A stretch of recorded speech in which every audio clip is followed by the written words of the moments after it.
얼마 전 한국 교회에서 중요한 임무를 수행하고 있는 한 교회 중직자를 만났습니다. 아주 굉장히 심각한 표정으로 제게 질문하였습니다. 가슴에 맺혀 있는 질문이었습니다. 저는 교회에서 어느 누구보다도 헌신하고 충성해온 직분자입니다. 그런데 지난 1, 2년간 심혈을 기울여서 주님께 충성했는데 하나님께서는 줄기차게 이런저런 고통과 어려움을 주셨습니다. 특별히 이 관계의 고통이 너무 컸습니다. 왜 하나님께서 충성하는 나에게 이런 어려움을 줄기차게 주셨을까? 이제는 주님을 섬기는 데 있어서 의미를 발견하기가 너무 어렵습니다. 그렇습니다. 우리가 주님께 헌신할 때, 충성할 때 기왕에 한번 내 인생 충성하는데 의미 있는 사역, 좀 보람찬 사역이 돼야 되지 않겠습니까?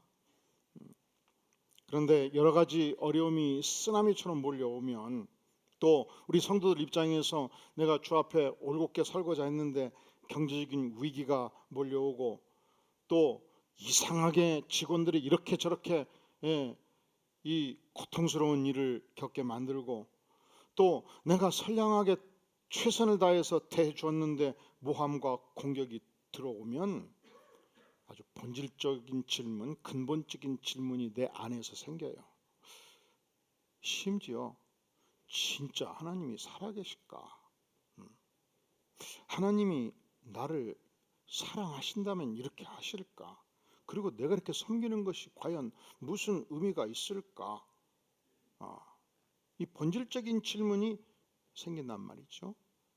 그런데 사실은 오늘 본문에서 등장하는 바울은 우리가 이 땅에서 지난 2000년간 충성했던 그 어떤 사람보다도 더 많은 충성을 했던 인물이고 오늘 진실로 말할 수 없는 인생의 고난을 겪는 모습을 보여주고 있습니다. 우리가 하나님 앞에 헌신했다 한들, 충성했다 한들 과연 바울 사도만큼 충성했다고 말할 수 있겠습니까? 지금 사도행전 이 16장의 상황은 이렇습니다. 그가 선교사로 부름받고 전적으로 전도사에게 자신의 전생애를 투신하기로 마음먹고 그는 결혼도 하지 않고 인생 전체를 주님께 바쳤고 1차 전도 여행을 소아시아 반도, 오늘날 터키 지역을 중심으로 완수했습니다. 그리고 2차 전도 여행을 진행하면서 역시 2차 전도 여행도 이 소아시아 반도에서 미진했던 많은 지역이 많았기 때문에 그동안 다니지 못했던 지역을 포함해서 이제 집중적으로 선교 사역을 펼치고자 하는 차에 트로이 지역에서 터키 반도의 맨 서쪽 지역에서 성경에서 보면 드로아 지역으로 되어 있죠. 성령께서 이 소아시아권 선교를 막으신 것입니다. 예수의 영이 이 소아시아권 선교를 허락하지 아니했습니다. 그리고 어느 날 밤에 환상을 보게 된 것입니다. 밤에 그리스 반도 북부 지역 마게도니아 사람이 나타났습니다. 그를 향해서 손짓을 했습니다. 제발 유럽을 향해서, 그리스 반도를 향해서, 이 마케도니아 지역을 향해서도 우리에게 이 생명의 복음을 전해 주시오. 결국 그것이 하나님의 뜻인 줄 알고 아시아권 전도를 정리하고 유럽 지역에 들어가서 첫 번째 도시 이 빌립보 성에 복음을 증거하기 시작한 것입니다.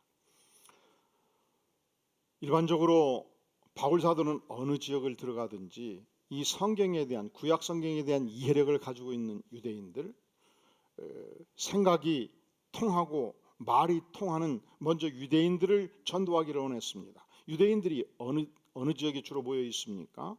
그들이 많이 모여 있는 곳은 이미 기업을 일구어서 헌금을 해서 회당, 시나고그를 건설을 했을 것이고, 그런데 빌립보 성은 아무리 찾아도 회당을 발견할 수 없었습니다. 그러면 유대인들이 기도처를 찾죠. 어디서 기도합니까?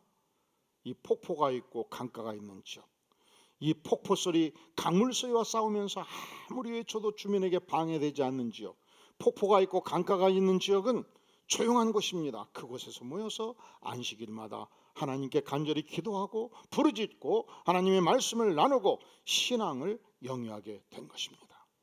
빌립보시 그곳에서는 회당이 없었습니다. 강가를 찾아 나섰습니다.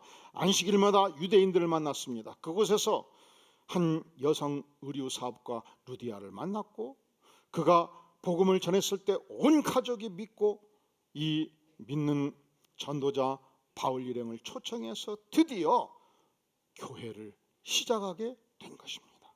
안식일마다 기도처를 왔다 갔다 하는데, 그때 한 귀신 들린 여종이 바울 일행을 향해서 크게 외친 것입니다. 뭐라고 외쳤습니까? 17절, 그가 바울과 우리를 따라와 소리질러 이르되 이 사람들은 지극히 높은 하나님의 종으로서 구원의 길을 너희에게 전하는 자라. 자, 이 표현이 정확한 표현입니까? 잘못된 표현입니까? 바울 사도 일행은 하나님으로부터 부름받은 이 생명의 복음을 지중해 증거하는 지극히 높으신 하나님의 종이었습니다. 유일한 구원의 길 예수 그리스도의 복음을 증거하는 자였습니다. 정확하게 알았습니다. 사랑하는 성도 여러분, 귀신의 힘을 입어도 인생의 과거와 현재의 미래를 보는 힘을 가질 수 있어요. 귀신의 능력을 덧입어도 엄청난 어떤 능력이 나올 수 있어요. 귀신의 능력을 덧입어도 인간의 생사화복을 정확히 맞출 수가 있습니다. 그리고 정확히 맞추면 맞출수록 복채가 더 커져요. 한 사람이 서울시장에 출마하기로 작정을 했습니다. 수백 명의 사람들을 동원하고 자금을 동원하고 이제 선거 준비에 돌입합니다. 그런데 떨어지면 손해가 너무 크잖아요. 내 인생 낭비가 있잖아요. 자금의 낭비가 있잖아요. 에너지의 낭비가 있잖아요. 그런데 기가 막히게 맞지는 미아리 점쟁이가 있대야. 처녀 멱통 점쟁이. 100만 원만 주면 내가 자금을 10억을 쓰게 될 것인데, 옛날 얘기, 요즘은 자금 별로 안 쓰죠. 요즘은 또 숨어서 쓴다는 얘기도 있고. 그러니 내가 처녀 먹통 점쟁이 찾아가서 100만 원만 딱 걸고 한번 봐야 쓰겠다. 그랬더니 그냥 10년 전, 20년, 30년 내 인생 전체를 맞추는데 기가 막히게 나를 맞추네. 그런데 반드시 떨어진다는 거예요. 그러면 출마하겠습니까? 안 하겠습니까? 예수를 안 믿으면 출마 안 할 거 아니요. 그런데 그 처녀 먹통 점쟁이가 귀신이 나가버렸네. 힘이 떨어져 버렸네. 그러면 가겠습니까? 안 가겠습니까? 안 가지요. 하루에 1시간에 3명씩 하루에 10시간 30명을 보면 유명한 기업인과 정치가들은 100만 원 받고 무명 인사들은 10만 원 받고 계산을 해봤더니 하루에 1,000만 원이 들어오고 계산을 해봤더니 한 달에 3억이 들어오고 주인은 이 종 때문에 대단한 부자가 된 것입니다. 문제는 이 능력이 하나님으로부터 왔습니까? 아니지요. 이 능력이 귀신으로부터 온 것입니다. 바울 사도는 이 종을 향하여 이렇게 말하지 아니했습니다. 너가 어찌 나의 정체를 그리도 정확히 맞추었느냐? 너의 예지력, 너의 통찰력, 너의 지혜가 기가 막히도다. 너는 대단한 인간이도다. 이렇게 보지 아니한 거예요. 바울은 이 귀신 들린 여종을 불쌍하게 봤습니다.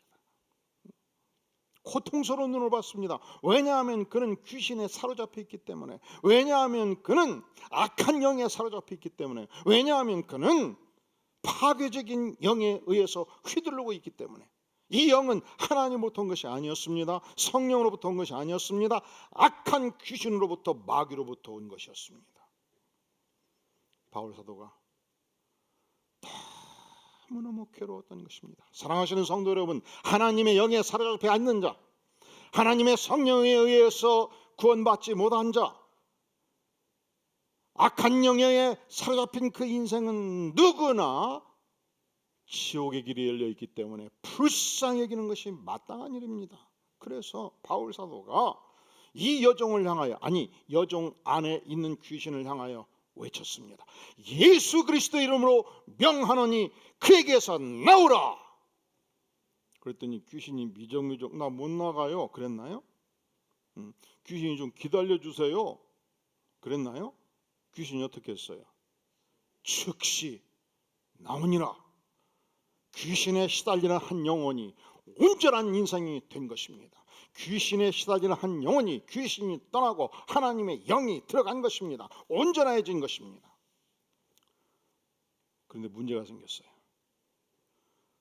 귀신이 주는 예언의 능력도 함께 사라진 것입니다. 더 이상 점괘를 맞출 수가 없었습니다. 손님이 떨어진 것입니다. 한 달 1억, 2억, 3억의 소득이 주인의 입장에서는 날아가 버린 것입니다. 주인은 너무너무 분노했습니다. 여러분, 한 영혼이 진실로 천하보다 귀합니까? 한 영혼이 진실로 이 우주보다 귀합니까?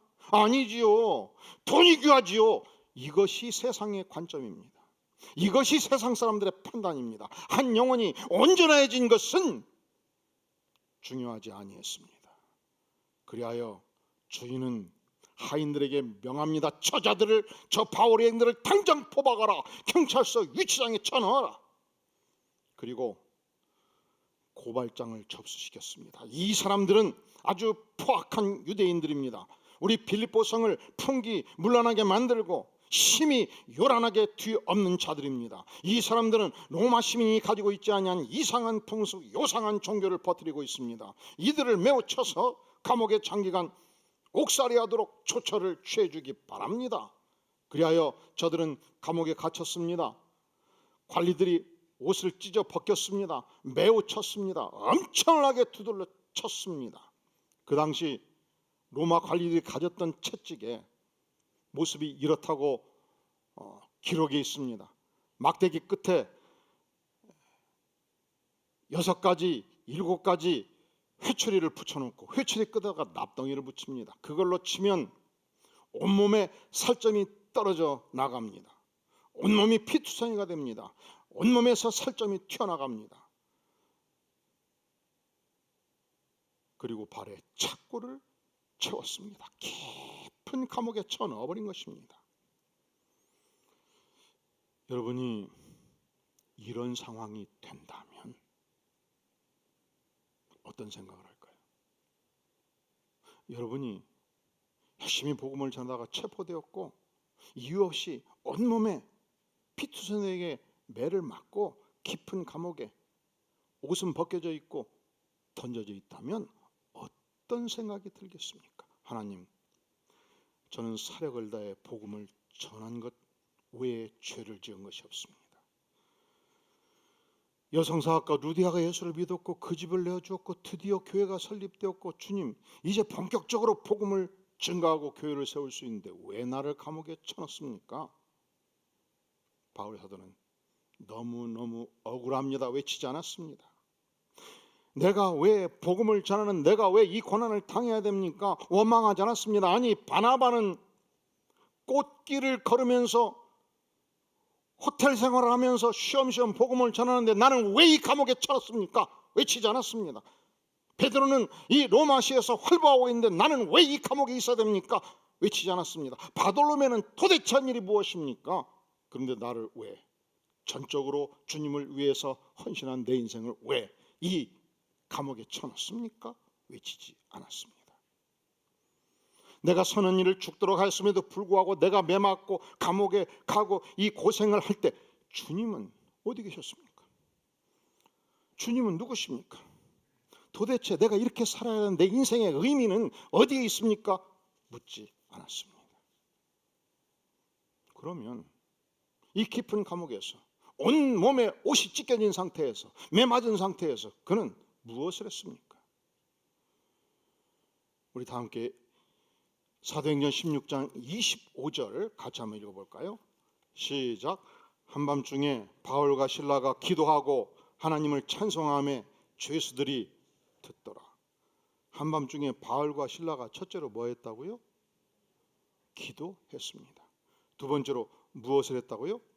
하나님을 찬양했습니다. 어떻게 기도하고 찬양했습니까? 25절에서 보면 모든 죄수 중에 한밤중에 다 들을 만큼 큰 목소리로 하나님께 기도하였고 하나님을 향하여 전심으로 찬양을 한 것입니다. 어떻게 그것이 과연 가능합니까? 우리가 최선을 다해서 선을 행하고 하나님께 충성하고 감옥에 갈 때, 매 맞을 때, 인생의 시련과 어려움이 있을 때 하나님, 내가 순결하게 주님을 증거했고요, 매 맞았고요, 그래서 내가 이를 악물고 원망하지 않겠습니다, 이럴 수 있어요. 하나님, 내가 하나님께 충성했는데 다 나한테 뒤집어 씌워 가지고 내가 모든 구정물을 다 뒤집어 쓰고 이 매를 맞고 고난에 처해도요, 내가 하나님의 사람인데 내가 불평하지 않겠습니다. 하나님, 도대체 내가 어떻게 살라고, 내가 무슨 의미로 인생을 살라고 이렇게 고난을 줍니까? 묻지 않겠습니다. 여기까지 할 수 있어요. 그런데 이 상황에서 전능자 하나님께 나아가서 담대히 기도하고 그 하나님을 찬양하는 것은 인간이 할 수 있는 일이 아니에요. 이것은 결코 쉬운 일 아닙니다. 그래서 우리는 묻지요. 바울 사도가, 신라가 이 극악한 환경 속에서 어찌해서 기도하며 어찌해서 하나님을 찬양할 수 있었단 말인가? 우리는 묻지요. 그렇습니다. 하나님은 단지 한 지역의 하나님이 아니시고요, 하나님은 단지 한 민족의 하나님이 아니시고요, 하나님은 전 우주적 하나님이시며 절대 주권자이십니다. 나는 이렇게 신앙 고백합니다. 그때 하나님을 찬양할 수 있습니다. 하나님은 어느 영역도 지배하지 아니하는 곳이 없으시는 전능하신 하나님입니다. 영역 주권의 하나님입니다. 이 신앙 고백을 할 때 우리는 하나님을 찬양할 수 있습니다. 하나님은 귀신 들린 한 여인도 고칠 수 있는 하나님이시고, 하나님은 지금도 옥문을 열 수 있는 하나님이시며, 하나님은 지금도 내일 나를 석방시켜서 호텔에서 잘 수 있도록 인도하실 수 있는 전능하신 하나님인 것을 내가 믿습니다. 이 신앙 고백을 할 때 우리는 인생의 절대적 고난 속에서도 찬양할 수 있습니다. 언제 우리가 이 고난 중에 찬양할 수 있을까요? 내가 믿는 하나님은 이 열악한 감옥 속에서도 위대한 일을 하시는 하나님이시다. 이 신앙 고백을 할 때 우리는 어떤 상황 속에서도 하나님을 향하여 기도할 수 있고 하나님을 찬양할 수 있습니다. 나를 감옥에 넣으신 하나님은 감옥을 부술 수 있는 하나님이십니다. 나를 매로 매우 쳤던 그 관리를 전능하신 하나님은 회개시켜서 예수 믿게 하실 수 있는 하나님이시다. 나를 오늘 또 밥을 주지 않고 굶기는 저 간수도 하나님은 회개시킬 수 있는 하나님이시다. 역사의 주관자이신 절대 주권의 하나님께서 나를 통하여 위대한 일, 새 일을 일으키시는 하나님이시다. 이 하나님을 믿는다면 나는 이 고난의 한복판에서도 그 하나님을 향하여 기도할 수 있고 그 하나님을 찬양할 수 있습니다. 어찌 이 극도의 열악한 환경 속에서 하나님께 기도하고 찬양할 수 있단 말인가? 하나님께서 나를 이 감옥에 집어넣을 때는 이 감옥이야말로 하나님의 전도의 황금 어장이다라고 확신할 때 하나님을 향하여 기도할 수 있고 하나님을 찬양할 수 있습니다. 24시간 나를 감시하는 간수를 향하여 나는 복음을 증거할 수 있다. 사람을 죽이고 철도한 수많은 범죄자들을 내가 만날 수 있다면 그들을 향하여 이 생명의 복음을 증거할 수 있다. 전도의 황금 어장이라고 믿을 때 나는 이 어려운 환경 속에서 하나님을 찬양할 수 있습니다. 세상에서 그런 말 합니다. 고진감래라고 말하지요. 고난 끝에 뭐가 온다고요? 낙이 와요. 새로운 세상이 와요. 우리가 이 땅에서 하나님의 영광을 위해서 이렇게 고난당하고 저렇게 고난당할 때 하나님께서 우리에게 영광스러운 천국을 준비해 주셨습니다. 고난이야말로 하나님의 백성이 걷는 꽃길입니다. 이것을 확신할 때 우리는 어떠한 상황 속에서도 하나님을 향하여 기도로 나아가며 하나님을 찬양할 수 있습니다. 그때 바울 일행이 전능하신 하나님을 향하여 부르짖어 기도하며 그 하나님을 전심으로 찬양할 그때 갑자기 우르르캉캉 큰 지진이 일어났습니다. 발의 착고가 깨졌습니다. 옥터가 무너졌습니다. 감옥 문들이 터지고 뜯겨나가고 열렸습니다. 바울 사도는 당당하게 걸어서 옥문을 향하여 나아갈 수 있었습니다. 그때 간수가 자기 책임을 다하지 못했기 때문에 모든 죄수들이 다 도망가 버린 줄 알고, 당시 로마법은 간수장이 죄수들을 제대로 간수하지 못했을 때, 탈옥했을 때 사형에 처하는 법이 있었습니다. 내가 사형에 처하느니 스스로 자결하겠다 칼을 목에 꽂고자 했을 때 바울 사도가 외칩니다. 여보시오, 칼로 목을 찌르지 마시오.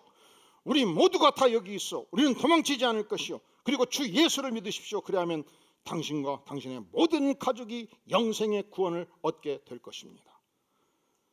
간수의 모든 가족들이 주의 말씀을 듣고 세례를 받고 하나님을 믿었습니다. 크게 기뻐하였습니다. 온 가족이 바울과 실라 그 일행들을 초청해서 음식을 먹으며 잔치를 벌였습니다. 그렇습니다. 인생에 어두움이 임할 때 어찌하시겠습니까? 하나님께 기도하고 하나님을 찬양하는 것입니다. 억울하게 매맞고 감옥에 갇힐 때 어찌하시겠습니까? 전능하신 하나님을 향하여 간절히 기도하고 그 하나님을 찬양하는 것입니다. 내가 엄청 선한 일을 해왔는데 욕먹고 핍박받을 때, 고난받을 때 어찌하시겠습니까? 기도해야지요. 하나님을 찬양해야죠. 나는 그대를 향하여 선대하였는데 그대는 나를 향하여 구정물을 뒤집어 씌울 때 어찌하시겠습니까? 기도하고 찬양해야죠. 내가 최선을 다하여 기업에 충성하였는데 기업의 사주는 나를 모함하고 공격할 때 어찌하시겠습니까?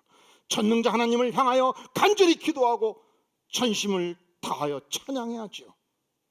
언제 하시겠습니까? 오늘 해야죠. 언제 하시겠습니까? 이번 주 화수목금 전심으로 기도하며 찬양하며 하나님을 만나는 삶의 축복이 우리 모든 교우들에게, 바로 이 예배당에서, 바로 여러분의 집에서, 바로 여러분이 활동하는 모든 장소에서 그 기도와 찬양이 울려 퍼지기를 주의 이름으로 축원합니다. 기도하겠습니다. 영광의 주님, 그렇습니다. 우리가 연약하기 때문에 고난받을 때, 모함당할 때, 어려움이 있을 때 기도를 멈추었습니다. 찬양할 수 없었습니다. 하지만 주님은 영역 주권의 하나님이시오. 주님은 어떤 상황 속에서도 역사하시는 하나님이시오. 절대 주권자이심을 고백하며 전능하신 주님, 우리의 연약한 믿음을 이렇게 세워주신다면 우리가 전심으로 주님을 향하여 기도하고 주님을 찬양하며 주님께 영광 돌리는 생애가 되기를 간절히 기도하오니 우리를 붙들어 주시옵소서. 예수님의 이름으로 간절히 기도하옵나이다. 아멘.